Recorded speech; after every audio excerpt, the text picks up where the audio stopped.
এরপরে প্রশ্ন করেছেন শারমিন রিহা, আপনি লিখেছেন আমার আম্মা হার্টের রোগী, ওনার নামাজে অনেক বেশি কাশি হয়, দম বন্ধ হয়ে যাওয়ার মতো। আমি তাকে নামাজের মধ্যে পানি পান করিয়ে দেই, এতে কি কোনো গুনাহ হবে?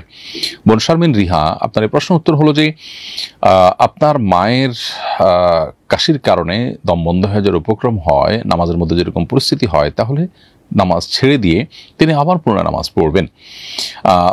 যদি এমন হয় যে না, পুরো একটা ওয়াক্ত নামাজের শুরু থেকে শেষ পর্যন্ত যতটুকু সময় থাকে এক ওয়াক্ত নামাজে, এই সময়ের মধ্যে আসলে ফরজ নামাজটুকু পড়ার মতো গ্যাপও হয় না, এত ঘন ঘন তার কাশি হয়, তাহলে সেক্ষেত্রে সে কাশিতে যদি দম বন্ধ হওয়ার উপক্রম হয়, আপনি তাকে একটু পানি পান করিয়ে দিতে পারবেন। সাধারণত সালাতরত অবস্থাতে পানাহার করলে সালাত ভঙ্গ হয়ে যায়, যেহেতু তিনি অনন্য উপায়, অতএব তার জন্য এটি ব্যতিক্রম হবে। আল্লাহ তাআলা কোরআনে কারিমে বলেছেন, লা ইউকাল্লিফুল্লাহু নাফসান ইল্লা উসআহা, আল্লাহ মানুষকে সাধ্যের বাইরে কোনো কিছু চাপিয়ে দেননি।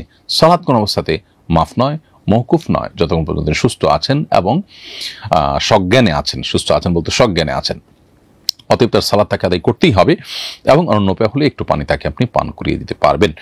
আর যদি 4 রাকাত সালাত পড়ার সুযোগ থাকে, এরকম গ্যাপ থাকে, তাহলে সেক্ষেত্রে তিনি ওই গ্যাপে সালাত আদায় করে ফেলবেন এবং একবার অসুবিধা হলে প্রয়োজনে নামাজের নিয়ত ভেঙে আবার নতুন করে সালাত শুরু করবেন।